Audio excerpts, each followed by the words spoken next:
राधे राधे दोस्तों, जय श्री कृष्णा। स्वागत है आपका हमारे चैनल पर। आज आषाढ़ मास की अमावस्या तिथि है। कुछ स्थानों पर इसे हलहारिणी अमावस्या के नाम से भी जाना जाता है। आज के दिन पवित्र नदियों में स्नान करने से और अमावस्या की व्रत कथा को सुनने से हमारे पितृ बहुत ही प्रसन्न होते हैं और हमारी सभी मनोकामनाएं पूर्ण होती हैं। तो आज मैं आपको सुना रही हूँ आषाढ़ अमावस्या की बड़ी ही दुर्लभ कथाएं। इन कथाओं को बड़ी ही श्रद्धा और प्रसन्न चित्त मन से पूरा अवश्य सुनिएगा। इन कथाओं को सुनने से मनुष्यों के सारे पाप और संकट कट जाते हैं तथा मनोकामनाओं की पूर्ति होती है। तो आइए भगवान श्री लक्ष्मी नारायण जी के चरणों का ध्यान करते हुए इन कथाओं को सुनते हैं। पौराणिक कथा के अनुसार एक गांव में सास और बहू अकेले रहते थे और उनका बेटा विदेश में कमाने के लिए गया हुआ था। सास और बहू बहुत प्रेम से रहते थे। दोनों एक दूसरे की देखभाल भी करते थे। एक दिन बहू ने खाना नहीं खाया। तब सास बहू से पूछने लगी कि बेटा, आज तुमने खाना क्यों नहीं खाया? तब बहू कहने लगी, सासू माँ, आज मेरा अमावस माता का व्रत है, इसीलिए मैंने खाना नहीं खाया। तब सास ने कहा, बहू, यह अमावस माता का व्रत क्या होता है और इस व्रत को करने से क्या फल मिलता है, मुझे भी समझाओ। तब बहू कहने लगी, सासू माँ, अमावस माता का व्रत करने से बहुत पुण्य मिलता है। घर में अन्न धन भरा रहता है, सुख शांति बनी रहती है और अटल सुहाग मिलता है तथा पुत्र की प्राप्ति होती है। इसी तरह से 3 पनौती अमावस माता का व्रत भी रखा जाता है। इस व्रत में हर वर्ष अलग अलग खाना खाया जाता है और विष्णु भगवान के मंदिर में चढ़ावा चढ़ाया जाता है या फिर किसी ब्राह्मण को दान दक्षिणा दी जाती है। इस व्रत में पहले साल शक्कर, घी और चावल से बना खाना खाया जाता है। पहले साल व्रत पूर्ण होने के बाद 1.25 किलो चावल, 1 कटोरी घी और 1 कटोरी शक्कर का दान किसी ब्राह्मण देवता को दान में दिया जाता है। दूसरे साल जौ, घी और शक्कर से बना खाना खाया जाता है। इसी तरह जब दूसरे साल का व्रत पूर्ण हो जाए तब 1.25 किलो जौ, 1 कटोरी घी और 1 कटोरी शक्कर किसी मंदिर में चढ़ाया जाता है या किसी ब्राह्मण को दान में देना होता है। तीसरे साल गुड़, तिल और घी से बने व्यंजन खाने चाहिए। जब तीसरे साल व्रत पूर्ण हो जाए तब आधा किलो तिल, गुड़ और 1 कटोरी घी किसी मंदिर में चढ़ाया जाता है या ब्राह्मण को दान में दिया जाता है। सासू माँ, इसे ही 3 पनौती अमावस्या का व्रत कहा जाता है। फिर बहू बताने लगी कि माँ जी, इस व्रत का संकल्प लेने के बाद इसे पूरा करना जरूरी होता है। अगर पूरा नहीं कर सकते तब घर परिवार में झगड़ा और अशांति हो जाती है। तब सासू माँ कहने लगी, बहू, मेरी तो उम्र हो गई है, लेकिन तुम यह व्रत जरूर करना। तब बहू यह व्रत करना प्रारंभ करती है। एक दिन बहू ने किसी के कहने पर गेहूं से बनी रोटी खा ली और अमावस माता इस बात से नाराज हो गई।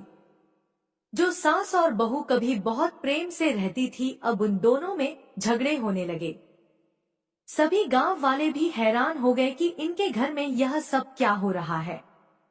सास अपनी बहू को कहने लगी, जब से तुम हमारे घर में बहू बनकर आई हो तब से हमारे घर की लक्ष्मी चली गई है। तुम हमारे लिए बिल्कुल शुभ नहीं हो। तब बहू ने कहा, मां जी, आपके घर की लक्ष्मी चली गई है तो मुझे बताओ कि कहाँ मिलेगी, मैं लक्ष्मी को लेकर आऊंगी। तब सासू माँ कहने लगी, बहू, लक्ष्मी तुम्हें समुद्र के बीच में भगवान विष्णु के पैर दबाते हुए मिलेगी।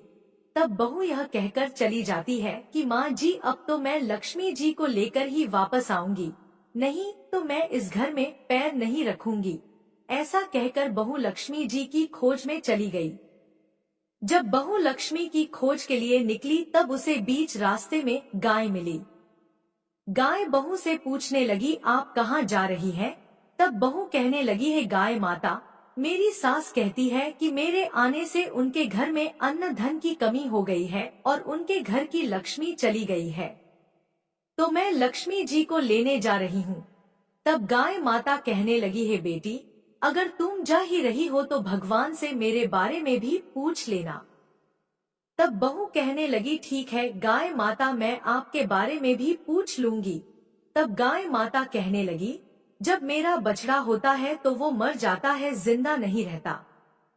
तुम लक्ष्मी जी से पूछ लेना कि आखिरकार मेरे साथ ऐसा क्यों हो रहा है। मैंने ऐसे कौन से कर्म किए हैं जिसकी सजा मुझे मिल रही है। तब बहू कहने लगी, गाय माता, मैं आपके बारे में जरूर पूछ लूंगी। ऐसा कहकर बहू आगे बढ़ गई। जब आगे बढ़ी तब रास्ते में उसे घोड़ी मिली जिसके गले में घंटी बंधी हुई थी। घोड़ी ने भी कहा, बेटी तुम मेरे दुख का निवारण लक्ष्मी जी से पूछ लेना।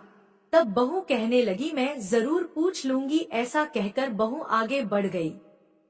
आगे जाते ही बहू को एक अंधा और बहरा बुजुर्ग मिला। उसने भी बहू से अपनी समस्या के निवारण के लिए पूछने को कह दिया।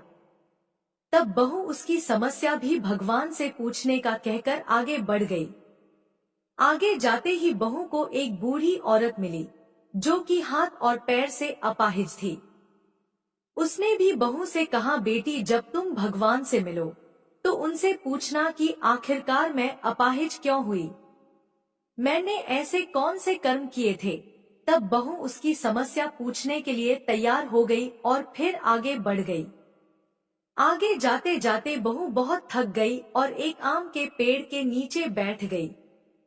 आम का पेड़ बड़ा खुश होकर बहू से पूछने लगा, बेटी तुम कहाँ से आई हो और कहाँ जा रही हो। तब बहू कहने लगी, मैं लक्ष्मी जी को लेने जा रही हूँ। तब पेड़ भी अपनी समस्या भगवान से पूछने के लिए कहने लगा, मेरे पेड़ पर लगे हुए आम खट्टे ही क्यों होते हैं, इस बारे में बहुरानी भगवान से जरूर पूछ लेना। तब बहू पेड़ की समस्या लेकर आगे बढ़ गई। थोड़ी दूर जाने पर बहू को एक तलाई मिली।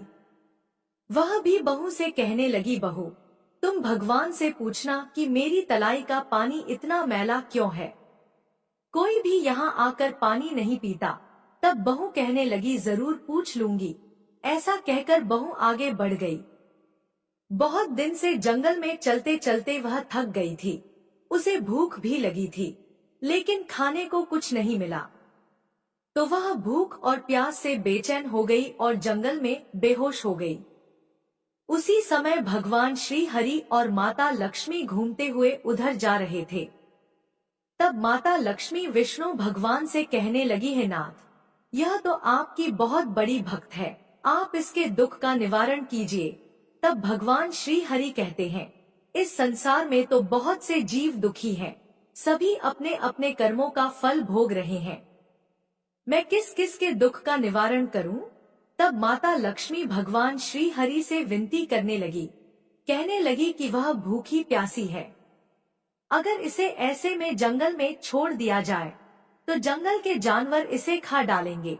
माता लक्ष्मी की बात सुनकर भगवान श्री हरि एक साधु का वेश धारण कर बहू के पास गए और उसे होश में लेकर आए। बहू के होश में आते ही साधु वेश में भगवान उससे पूछने लगे, तुम यहाँ क्यों आई हो और कहाँ जा रही हो। तब बहू ने सारी बात बता दी। उसकी बात सुनकर भगवान श्री हरि और माता लक्ष्मी प्रकट हो गए और उनके साथ साथ अमावस माता भी प्रकट हो गई। बहू यह सब देखकर उनके चरणों में गिरकर उन्हें प्रणाम करने लगी। तब अमावस माता बहू से कहने लगी, बेटी तूने मेरे व्रत को खंडित किया है, इसी की सजा तुझे मिली है, लेकिन अब मैं तुझे क्षमा करती हूँ। अब तुम घर को जाओ, तुम्हारा घर अन्न और धन से भर जाएगा, तुम्हारा घर सुंदर महल में बदल जाएगा और तुम्हारी सभी मनोकामनाएं भी पूर्ण हो जाएंगी। यह सब होने के पश्चात बहू ने रास्ते में जो जो भी मिला था उन सभी के दुखों का निवारण करने के लिए विनती की। तब भगवान श्री हरि कहने लगे, गाय ने कभी अपना दूध किसी और को नहीं पिलाया, इस कारण उसके बछड़े जिंदा नहीं रहते। तुम उसका दूध पी लेना, फिर उसके बाद उसके बछड़े जिंदा रहने लगेंगे। और घोड़ी पिछले जन्म में आटा पीसने वाली महिला थी, वह किसी को आटा पीस कर नहीं देती थी, इसीलिए उसके गले में चक्की के पाट बंधे हुए हैं। तुम उसके पाट खोल देना, वह बिल्कुल ठीक हो जाएगी। और वह बुजुर्ग कभी भगवान के मंदिर नहीं गया, ना ही कभी उसने भगवान के भजन सुने। तुम उसे ले जाकर मंदिर में दर्शन करवा देना, इससे वह ठीक हो जाएगा। अपाहिज महिला ने कभी अपनी जवानी में दान पुण्य नहीं किया, इसलिए उसकी यह सजा मिली है। तुम उससे कुछ भी दान करवा देना तो उसकी विकलांगता दूर हो जाएगी। और वह आम का पेड़ उसने तो कभी अपने पेड़ के आम किसी बच्चे को खाने नहीं दिए, इसी कारण उसके सभी आम खट्टे होते हैं। अब तुम उस पेड़ का आम खा लेना, फिर उसके बाद से उस पेड़ पर मीठे आम आने लगेंगे। और तलाई का पानी पिछले जन्म में देवरानी जेठानी थी। वह हमेशा आपस में झगड़ा करती रहती थी, इसीलिए उसका पानी मैला है। तुम उसका पानी पी लेना तो वह तलाई शुद्ध हो जाएगी। फिर लोग वहां आकर पानी पीने लगेंगे।